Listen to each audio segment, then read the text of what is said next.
Ассалаумағалейкум. Wall Street Journal жазыпты. Әлгінде ғана оқыдық. Путиннің тоқалы, былайша айтқанда бейресми әйелі Қабаеваға және оның балаларына санкция салу мәселесі Американың қауіпсіздік саласын ойландырып қойған. Олар Путинді ашындырып алмау үшін санкция салмайық депті. Енді ең қызық, өткенде аударып лекциямызда сөйледік. Путиннің екі қызы бар, екеуі де Еуропада тұрады. Біреу бір испандық бір баймен үйленген, ажырасқан. Енді ол екі қызының фамилиясы екі түрлі. Сол екі қызының да үстінен санкция қозғап, ақшадарын мұздатып, Путиннің айналасын, тіпті жора жолдастарын бәрін санкциялап жатқан кезде, енді мынау Путинге екі бала ма, үш бала туып берген мынау жеңіл атлетпен айналысатын қыз мынау Қабаева деген. Қыз емес, қатын ғой енді. 40-қа келді биыл. Бұл енді бар болғаны ресми түрде бұлар өздерін ерлі зайыптымыз деп жариялаған жоқ. Біздің жаңағы Совет одағы елдерінен қалған әдет бойынша бейресми түрде екеуі өмір сүруде. Енді білесіздер, барлықтарыңыз, мынау жастар білмеуі мүмкін. Анау Құдай қосқан қосағы менен баспасөз брифингін өткізіп, біз өз қалауымызбен Путин қатты қарбалас болғандықтан деп ана елдің жылағысы келіп тұр, сөйтіп ажырасқанын мәлімдеді. Енді бұлай қарап отырсаң, бұл да осы Путинді қара, қатын жоқ, балашаға жоқ, ресми әйел жоқ, бір жерге барса салпаң-салпаң етіп, анандайдан жарым сағаттық жерден қолын көтеріп алып, салпаңдап екі жағына теңселіп, кәдімгі бір Совет одағы елдерінің 90 жылдарындағы бір ауылдың, ауданның рекеттерін құсап жүрген Путин. Мынау Тоқаевты қара, қатын жоқ, бала жоқ, шаға жоқ, қайда барса салпаңдап жалғыз жүреді. Енді Еуропа елдерін қарашы, қайсы жұбайымен жүрмейді. Мынау Байденшелге қара, мәлкілдеп тұрғанына қарабай жұбайымен жүреді. Трампты қара, ана әдемі сұлу әйелімен жүреді. Қай елді қара, мынау Макаронды қара. Макаронды қарасаң, ол да мына тура макарон сияқты жіптіктей сызылған лапшадай келіншегі бар, әдемі, онымен жүреді. Мына кез келген батыстық демократиялық елде басшыларға сенің отбасың қалай, отбасымен бала-шағаңмен қарым-қатынасың қалай, ол оның сайлауға түсетін кезіндегі міндетті түрде жұртқа көрсететін бір құндылығы болып саналады. Яғни сен отбасыңды дұрыстай алған еркексің ба, емессің ба? Мейлі әйел болсаң да.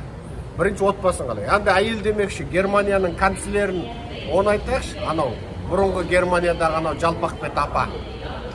Сол Жалпақбет апаңда әлеміреу бір арықша күйеуіменен шығып, супермаркетке барып, помидор, жаңағы, бұрыш алып жүреді. Отбасы. Сол күйеуіменен бірге білмей қап сенбі күні Францияға сенбілік демалысқа барған кезде ол аяқ астынан үкіметтік көлікті мініп қапты екен. Бүкіл Франция ереуілге шықты. Ол неге жеке көлігі мінбейді сенбі күні деп. Бірақ қарасаң бәрінде отбасы бар. Ал жалғыз отбасы жоқ Путин, міне жалғыз отбасы жоқ Тоқаев. Яғни сұмырайлар билеген мемлекетте осындай сұмырайлық жүйе. Осындай сұмырайлық жүйе. Number 4.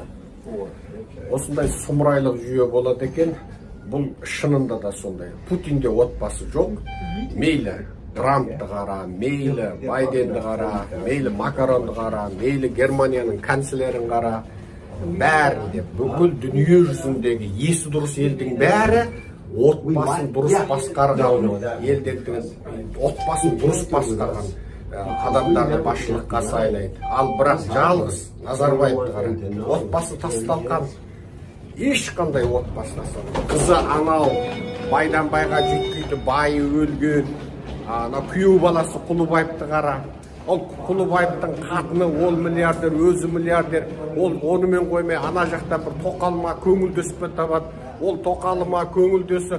Бүкіл енді Еуропаның бәрін енді айту. Бетіне күліп қарағанның енді ол сондай, оны айтпай. Ол қатында байды, шіріді, байып, бүкіл жаңағы қазақтың мұнайы мен газынан байды.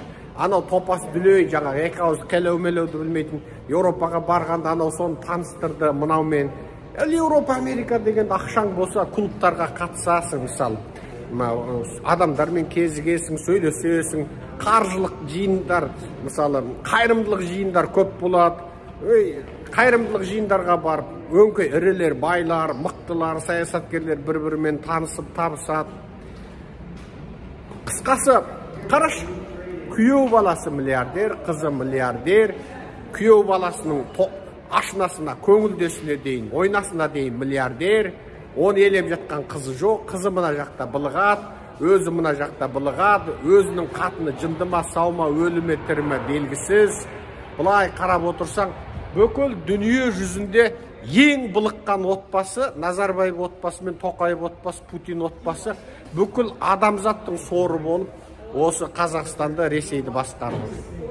Отбасын оңай алмаған бұлар отанын қалай оңайды? Отбасын дұрыстай алмаған осылар отанын қалай оңайды? Соны халқым, қазағым бір ойласаңдаршы. Өзінің қатын бала шағасын дұрыстай алмаған сұмырайлар ғой бұлар. Қатын бала шағасын дұрыстай алмаған.